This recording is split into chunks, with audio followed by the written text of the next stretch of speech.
జగన్మోహన్ రెడ్డి ప్రభుత్వం అధికారంలో ఉన్నప్పుడు ఏ స్థాయిలో పోలీసుల ద్వారా పోలీస్ డిపార్ట్మెంట్ ద్వారా అధికార దుర్వినియోగం చేశారు అని చెప్పడానికి తాజాగా ఒక కథనం బయటకు వచ్చింది.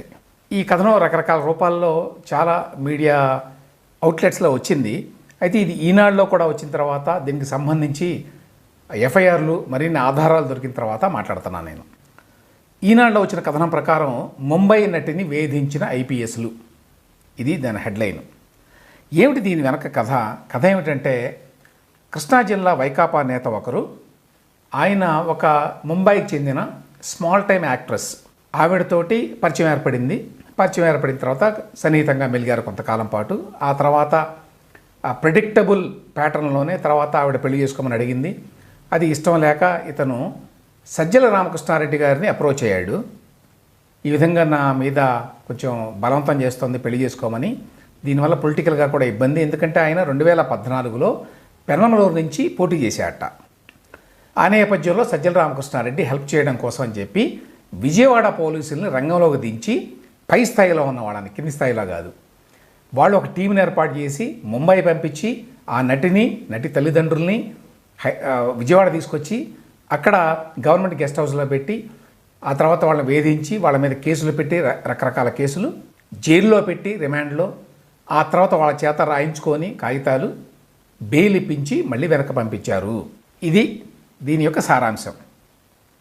దీని వివరాలు ఏమిటి అంటే, కృష్ణా జిల్లా పరిషత్ మాజీ చైర్మన్ కుక్కల నాగేశ్వరరావు గారు ఉన్నారట. ఆయన కుమారుడు 2014లో వైసీపీ తరఫున పెనమలూరు అసెంబ్లీ స్థానం నుంచి పోటీ చేశారు.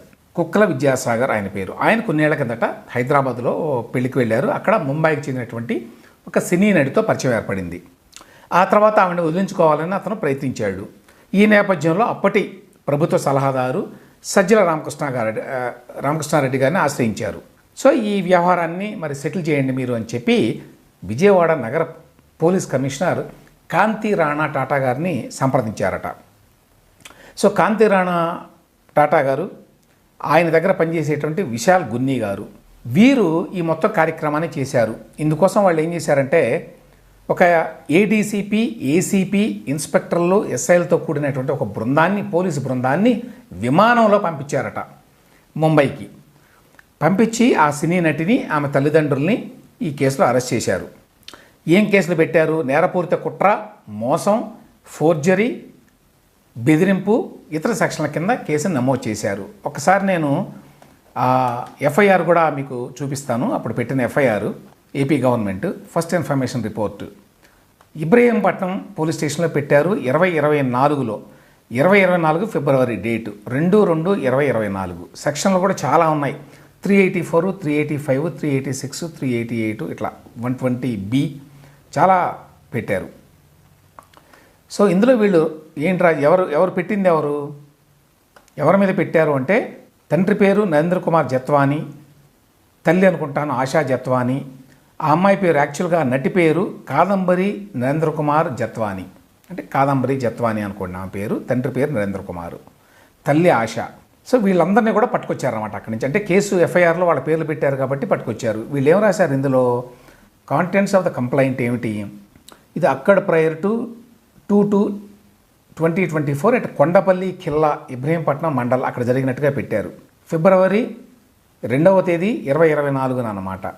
Wherein the accused A1 developed acquaintance with the de facto complainant noted above lured him with deceitful words, మోసం చేసిందట, and trapped him by moving closely అని చెప్పి 5 లక్షల రూపాయలు కూడా కలెక్ట్ చేసుకుంది అమౌంట్ అని చెప్పి వీళ్ళు ఆరోపణలో రాశారు. ఈ ఎఫ్ఐఆర్ పెట్టి వీళ్ళని తీసుకొచ్చి ఈ విధంగా బ్లాక్మెయిల్ చేసి పంపించారు. ఈ విధంగా తమ అధికారాన్ని దుర్వినియోగం చేశారు అనేది మెయిన్ పాయింట్. ఎందుకంటే ఈయన వైకాపా నేత కాబట్టి, ఆయనకి సంబంధాలు ఉన్నాయి కాబట్టి చేశారు అనేది. కానీ ఇందులో ఒక చిన్న ట్విస్ట్ కూడా ఉంది. అదేమిటంటే, ఇదే కాదంబరి జత్వానీ అనే ఆవిడ అంతకుముందు కొన్ని నెలల ముందు ముంబైలో కూడా ఒక కేసు పెట్టింది. ఎవరి మీద? సజ్జన్ జిందాల్ అని చెప్పి ఇండస్ట్రియలిస్ట్ మీద. ఈ సజ్జన్ జిందాల్ గారు ఈ మధ్యకాలంలో మన జగన్మోహన్ రెడ్డి గారికి కూడా కొంత బాగా సన్నిహితుడయ్యాడు. ఆయనే మన కడప ఉక్కు ఫ్యాక్టరీ కూడా పెడతానని చెప్పి ఒక ఎంఓయూ కూడా చేసుకున్నారు. అదేమీ కాలేదనుకోండి, మొత్తానికి జరిగినాయి కొన్ని వాళ్ళిద్దరి మధ్య. ఆయన చాలాసార్లు ఏపీ కూడా వచ్చాడు. ఇదే కాదంబరి జత్వానీ అనేటువంటి సినీ నటి నాకు సజ్జల జిందాల్తో ఎక్కడో పరిచయం అయింది. ఆ తర్వాత నన్ను ఆయన లొంగ తీసుకున్నాడు, రేప్ చేయబోయాడు అని చెప్పి ఒక కేసు పెట్టింది. ఇది ముంబైలో పెట్టింది. ఇది కూడా ఎఫ్ఐఆర్ ఉన్నది. ఎఫ్ఐఆర్ చూడొచ్చు, సజ్జన జిందాల్ అని చెప్పి హిందీలో రాసి ఉన్నది. ఆయన మీద పెట్టారు ఈ కేసు. దీనికి సంబంధించి అప్పట్లో వార్తలు వచ్చినాయి. ఈ వార్తల ప్రకారం Sajjan Jindal JSW boss accused of rape by actress అని చెప్పి 2023 డిసెంబర్ 17వ తేదీన వచ్చింది. ఇదేమో 2024 ఫిబ్రవరిలో జరిగింది, విజయవాడలో జరిగింది. సో ఈ జిందాల్ గారి మీద ఆవిడ కేసు పెట్టింది. అయితే ముంబై పోలీసులు 2024 మార్చిలో ఇక్కడ విజయవాడలో ఈ డెవలప్మెంట్ జరుగుతున్న కాలంలోనే ఈ రేప్ కేసులో సజ్జన్ జిందాల్ గారిని ఫ్రేమ్ చేసింది ఆవిడ చెప్పే మాటలో నిజం లేదు, ఎవిడెన్స్ లేదు, కేసు ఫైల్ చేయడంలో చాలా డిలే చేసింది, మెలీషియస్ ఇంటెంట్ అని చెప్పి ముంబై పోలీసులు సజ్జన్ జిందాల్ మీద ఈ కాదంబరి జత్వానీ పెట్టిన కేసుని తీసేశారు, డిస్మిస్ చేశారు. ఆ కేసుని వాళ్ళు పోలీసులే, కోర్టు కూడా వెళ్ళలేదు. అదే టైంలో జరిగింది. సో ఇక్కడ ఈనాడు కథనంలో కూడా ఏమని అన్నారంటే, ఇది అసలు దీని మూలం ఏంటి అనేది తెలియటం లేదు, ఇది నిజంగానే ఈ వైకాపా నేతకి ఆవిడతో సంబంధాలు ఉండటం వల్ల అతను రక్షించడం కోసం అని చెప్పి సజ్జల రామకృష్ణారెడ్డి గారు వీళ్ళు రంగంలోకి దిగి చేశారా, లేకపోతే ఈ సజ్జన్ జిందాల్ గారి కేసు ఏదైతే ముంబైలో ఉందో అందులో సజ్జన్ జిందాల్ గారికి జగన్మోహన్ రెడ్డి గారితో మరి సన్నిహిత సంబంధాలు ఉన్నాయి కాబట్టి నన్ను ఇందులోంచి ఎట్లనో బయటపడేయండి అని అడిగితే ఇక్కడ ఒక కేసును క్రియేట్ చేసి విజయవాడలో ఇక్కడ పై స్థాయిలో ఉన్న పోలీసు అధికారులని ఇందులో ఇన్వాల్వ్ చేసి వారి ద్వారా ఒక టీంని పంపించి ముంబైకి, అక్కడి నుంచి వెనక్కి విజయవాడకి తెప్పించి వాళ్ళని బెదిరించి ఇక్కడ రాసుకున్నారనుకోండి వీళ్ళతో సంబంధం లేదని. అదే ఆ ఒత్తిడి వల్లనే అక్కడ కూడా ముంబైలో కూడా సజ్జన్ జిందాల్ బయటపడ్డాడు ఈ కేసు నుంచి అనేటువంటి ఒక అనుమానం కూడా ఉంది. అంటే ఇది ఒరిజినల్గా సజ్జన్ జిందాల్ కేసు, కానీ ఆయన పేరు బయటకు రాకుండా ఉండటం కోసం విజయవాడ కొన్ని పేర్లు పెట్టి ఆవిడని పట్టుకొచ్చి ఈ విధంగా బెదిరించి వాళ్ళ ఫ్యామిలీని పెళ్లి వద్దు ఏం వద్దని చెప్పి ఆవిడ చేత రాయించుకొని పంపించారు అని చెప్పి కూడా ఈనాడులో రాశారండి. దేశంలో వీళ్ళ పేరు రాయలేదు, కానీ ఆయన పేరు సజ్జన్ జిందాల్, ఇది పేపర్లో కూడా వచ్చింది, నేను ఇంతకుముందు చదివి వినిపించినట్టు. దేశంలో ప్రఖ్యాత పారిశ్రామికవేత్త కుటుంబీకుడు ఒకరు తనపై అత్యాచారానికి పాల్పడ్డారంటూ ఈ సినీ నటి కొన్నాళ్ల కిందట ముంబైలో కేసు పెట్టినట్టు సమాచారం. ఈ విషయాన్ని ముంబైలో సెటిల్ చేస్తే తన ప్రతిష్టకు భంగం కలిగే అవకాశం ఉందని భావించిన ఆ పారిశ్రామికవేత్త నాటి ఏపీ ప్రభుత్వ పెద్దలతో తనకున్న సన్నిహిత సంబంధాల రీత్యా వారి నుంచి సాయం కోరినట్టు మరో వాదన ప్రచారంలో ఉంది. దీంతో విద్యాసాగర్ వ్యవహారాన్ని ముందు పెట్టి కథ నడిపించారని పోలీసు వర్గాల్లో చర్చ జరుగుతోంది. ఈ మొత్తం వ్యవహారంలో భారీగా సొమ్ములు చేతులు మారినట్లు సమాచారం. ఇందులో మెయిన్ పాయింట్ ఏమిటంటే, ఒకటేమో అసలు విజయవాడకి చెందినటువంటి ఈ వైకాపా నాయకుడికి నిజంగా సంబంధాలు ఉండి ఇది జరిగిందా, లేదు ముంబైలో ఉన్నటువంటి సజ్జన్ జిందాల్కి సంబంధించి ఆయన చాలా పెద్దవాడు కాబట్టి, చాలా పేరున్నవాడు, పెద్ద ఇండస్ట్రియలిస్టు, ఆయన పేరు బయటకు రాకుండా ఆయన రక్షించడం కోసం జగన్మోహన్ రెడ్డి ప్రభుత్వం ఇంతటి పనికి పూనుకుందా, ఒడిగట్టిందా, అంటే ఆ స్థాయిలో మొత్తం పోలీసు వ్యవస్థని దుర్వినియోగం చేశారా?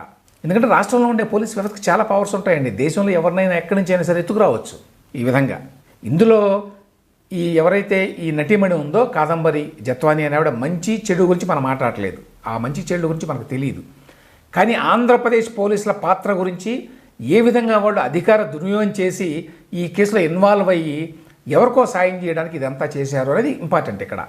ఇక్కడ సజ్జల రామకృష్ణారెడ్డి గారు ఆయన అంతటా ఆయన ఇంత పని చేస్తాడని చెప్పి మనం అనుకోలేము, అంత ధైర్యం ఉండదు.